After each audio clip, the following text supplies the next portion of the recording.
sejahtera dan selamat pagi bagi kita semua. Saudara-saudari yang terkasih di dalam nama Yesus Kristus, sebelum kita mengawali aktivitas kita sepanjang satu hari ini, mari kita terlebih dahulu bersekutu dengan firman Tuhan. Sebelum kita mendengarkan firman Tuhan, mari kita bersatu di dalam doa. Kasih karunia dan damai sejahtera dari Allah Bapa dan dari anaknya Yesus Kristus Tuhan kita. Amin. Saudara-saudari yang terkasih di dalam nama Yesus Kristus, firman Tuhan untuk kita pada pagi hari ini, pada hari Rabu tanggal 9 Agustus tahun 2023, yang tertulis pada kitab Samuel yang pertama pasal yang ke-16 ayatnya yang ke-7. Demikian firman Tuhan. Tetapi berfirmanlah Tuhan kepada Samuel, janganlah pandang parasnya atau perawakan yang tinggi, sebab aku telah menolaknya. Bukan yang dilihat manusia, yang dilihat Allah. Manusia melihat apa yang di depan mata, tetapi Tuhan melihat hati. Demikian firman Tuhan.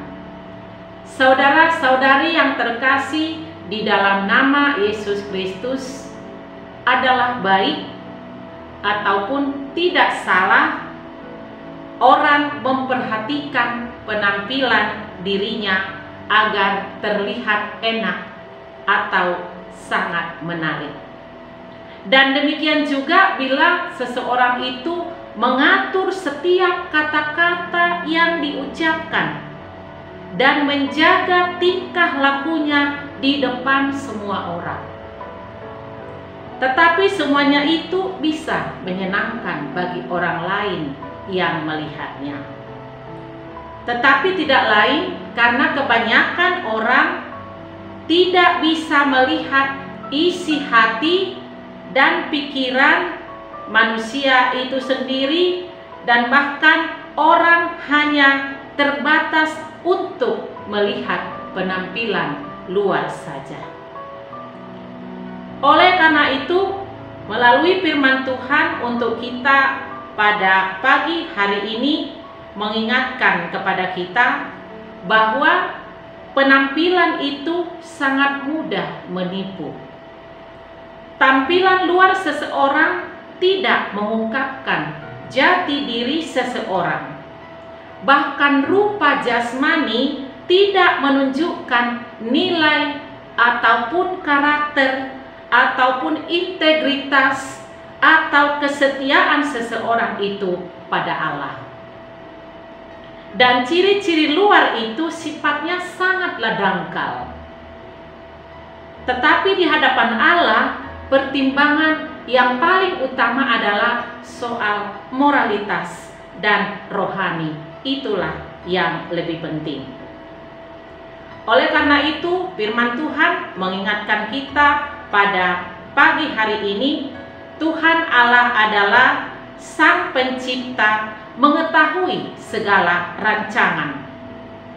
Tuhan Allah mengetahui segala rancangan, pikiran, dan isi hati manusia yang tidak dapat dilihat oleh orang lain. Allah tidak hanya melihat dan terkesan dengan penampilan luar saja, namun Ia hanya melihat hati. Dan itu juga sering kita dengar nyanyian rohani yang mendukung kepada nats untuk kita pada pagi hari ini. Mata Tuhan melihat apa yang kita perbuat, buat yang baik, buat yang jahat, dan seterusnya. Itulah Tuhan kita. Tidak ada yang tersembunyi, tapi Dia Maha melihat semuanya. Dan melalui firman pada pagi hari ini, ketika Tuhan berfirman kepada Samuel, Dia berfirman supaya setelah Saul raja di tengah-tengah bangsa Israel yang menunjukkan ketidaktaatan kepada Allah. Allah ingin Samuel pergi ke Yerusalem, ke rumah Isai, untuk mencari yang menjadi pengganti Saul sebagai raja di Israel. Samuel datang kepada Isai untuk menyampaikan maksud dan kedatangannya.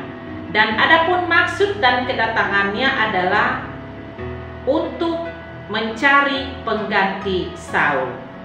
Dan saat Samuel sampai di rumah Isai, kemudian ia melihat anak-anak Isai. Dan saat Samuel melihat muncul anak Isai yang pertama atau yang sulung yang bernama Eliab. Pada saat Samuel melihat Eliab, dia terkesan melihat penampilannya yang sangat gagah. Dan Samuel berpikir ketika dia melihat Eliab, inilah calon raja yang tepat menggantikan Saul. Itulah pikiran Samuel saat itu. Tetapi saat Samuel berpikir seperti itu, Tuhan berkata kepadanya, itulah yang menjadi firman Tuhan untuk kita pada pagi hari ini. Janganlah pandang parasnya ataupun perawakan yang tinggi, sebab aku telah menolaknya. Bukan yang dilihat manusia, yang dilihat Allah. Manusia melihat apa yang di depan mata, tetapi Tuhan melihat hati manusia. Dari luar dalam, Tuhan Maha tahu siapa manusia itu. Apa yang dia pikirkan, apa yang dia rencanakan, apa yang ada di dalam hati manusia, hanya Tuhan yang tahu. Kalau manusia hanya dari kulit luar atau penampilan luar saja yang bisa dilihat. Karena manusia mempunyai keterbatasan, tetapi kita mempunyai Allah yang tidak terbatas. Dan itu sebabnya penilaian Tuhan sangat berbeda dengan penilaian manusia. Manusia hanya dapat melihat penampilan luar, tetapi Tuhan sanggup melihat sampai ke dalam hati. Itulah keistimewaan dan keagungan Tuhan dibandingkan pikiran dari manusia. Dan hal ini mengingatkan kita untuk menilai seseorang itu jangan dari penampilan luar saja, atau yang hanya dilihat oleh mata di depan mata. Tetapi memang tidak mudah menilai seseorang itu, apa yang ada di dalam hatinya dan apa yang kita lihat dari penampilan luar. Memang tidak mudah. Namun melalui nats untuk kita pada pagi hari ini memberi pelajaran yang sangat penting bagi kita, bahwa penampilan luar itu seringkali bisa mengecewakan. Dan kita tidak perlu berkecil hati jikalau kurang mengesankan secara fisik. Tetapi kita harus yakin Tuhan melihat, dan karenanya kita perlu menjaga hati kita untuk tetap berkenan di hadapan Tuhan. Kita tidak ada yang mampu bersembunyi di hadapan Tuhan, karena baik apa yang ada dalam hati kita, baik dari luar, Tuhan Maha tahu siapa kita. Dan melalui firman Tuhan juga untuk kita pada pagi hari ini, ketika Tuhan berfirman kepada Samuel, supaya Samuel jangan hanya memandang dari penampilan luar, memandang putra atau anak sulungnya Isai yang bernama Eliab, hanya memandang parasnya dan perawakan yang tinggi dan gagah, namun Allah berfirman kepadanya, aku menolaknya. Artinya apa yang ditolak oleh Tuhan? Bukan permasalahan Eliab yang ditolak oleh Tuhan, tetapi pikiran yang ada di pikiran Samuel Dia hanya melihat dari penampilan luar, penampilan parasnya dan perawakan yang tinggi dan gagah. Ini yang diperingatkan oleh Tuhan kepada Samuel, supaya dia jangan melihat atau memilih yang tepat menjadi raja menggantikan Saul hanya dari penampilan luar. Ketika Samuel melihat anak dari Saul yang bernama Daud, dia melihat penampilannya berbeda dengan Eliab. Memang dari paras Daud sudah termasuk paras yang elok, namun perawakannya tidak sama dengan abangnya Eliab yang tinggi dan gagah. Dan pekerjaannya sehari-hari juga adalah menggembalakan kawanan domba yang ditugaskan oleh ayahnya. Itulah pekerjaan yang dia lakukan. Melihat dari pekerjaannya, aktivitasnya, kegiatannya, dan badannya yang pendek, parasnya memang elok tapi badannya pendek, seolah-olah dari penglihatan manusiawi dia kurang pantas menjadi pemimpin bangsa Israel menggantikan Raja Saul. Namun justru Tuhan yang mengutus, Tuhan yang memilih Raja Daud yang mempunyai perawakan tidak seperti abangnya Eliab.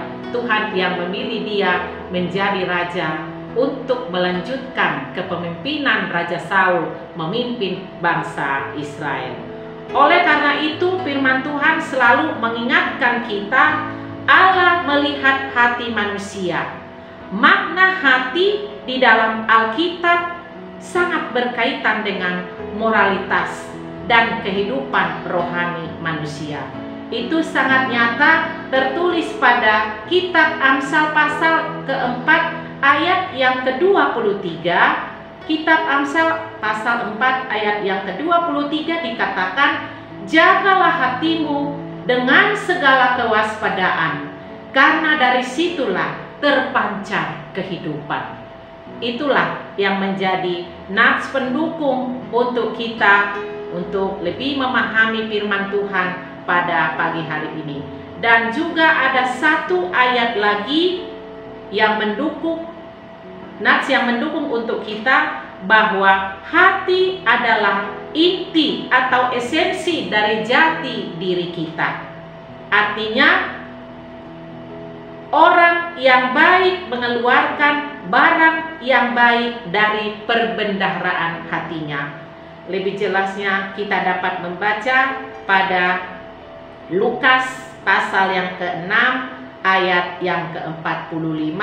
Lukas pasal 6 ayat yang ke-45 dikatakan di sana, orang yang tidak baik mengeluarkan barang yang baik dari perbendaharaan hatinya yang baik, dan orang yang jahat mengeluarkan barang yang jahat dari perbendaharaannya yang jahat. Karena yang diucapkan mulutnya meluap dari hatinya. Karena yang diucapkan mulutnya keluar dari hatinya. Itulah yang menjadi nats pendukung untuk kita pada pagi hari ini. Memang Raja Daud adalah merupakan seseorang yang masih jauh dari kesempurnaan. Dia juga pernah melakukan dosa. Dia juga pernah melakukan larangan Tuhan. Dia pernah melakukan perzinahan dan pembunuhan, namun Allah masih mau mengampuninya dan memberi dia kesempatan. Tuhan tidak memperhitungkan segala perilaku yang tidak berkenan di hadapannya. Allah melihat pribadinya yang beriman dan setia dan dalam. Tuhan Allah melihat pribadinya yang setia dan dalam, yang hatinya sepenuhnya berkomitmen kepada Tuhan. Allah melihat seseorang yang mengandalkan kekuatan dan bimbingan Tuhan. Tuhan juga Maha tahu siapa yang mengandalkan dia dan tetap mengandalkan bimbingan dari Tuhan, Tuhan juga Maha tahu.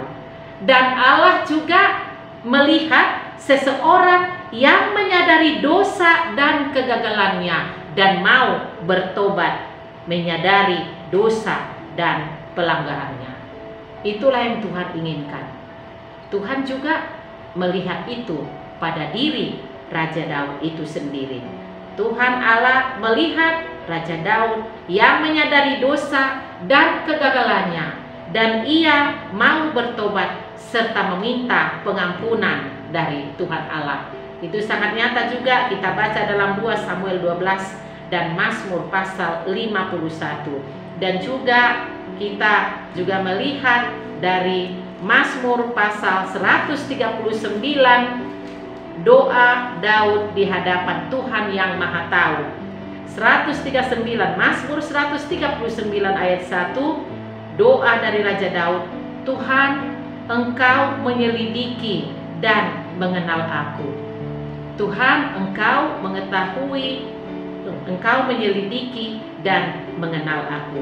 Inilah yang dilihat oleh Tuhan, sehingga Tuhan memberi dia pengampunan. Dan Tuhan tidak memperhitungkan dosa dan pelanggarannya. Dan Allah melihat Daud adalah seorang pria yang mencintai Tuhannya, yang mencintai Tuhannya dan menyembah Tuhannya dengan segenap jiwa. Dan Tuhan juga melihat Daud adalah seorang pria yang telah mengalami pengampunan dan pentahiran dari Allah. Dia sudah mengalami pengampunan dan pentahiran dari Allah, dan yang memahami dalamnya kasih Allah bagi dirinya. Allah melihat Daud juga adalah seorang pria yang memiliki hubungan pribadi yang tulus dengan penciptanya. Ketika Allah mempelajari hati Daud, ia melihat seorang pria yang hatinya tak jauh dari hati Allah, sehingga Tuhan Allah melayakkan dia menjadi raja, menjadi pengganti yang melanjutkan kepemimpinan dari Raja Saul memimpin bangsa Israel. Seperti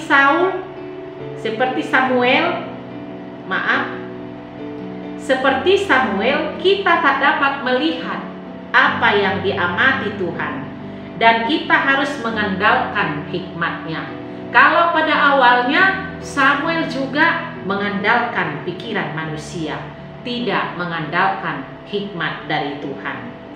Dan kita juga harus yakin bahwa ketika Allah melihat hati kita, Ia juga melihat sampai di mana kesetiaan kita, karakter kita di hadapan Tuhan.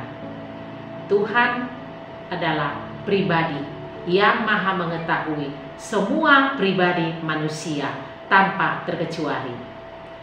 Oleh karena itu, melalui firman Tuhan pada pagi hari ini kita diingatkan jangan mengandalkan pikiran kita dan jangan hanya menilai seseorang itu hanya dari penampilan luar, tetapi kita tidak tahu apa yang ada di dalam hatinya.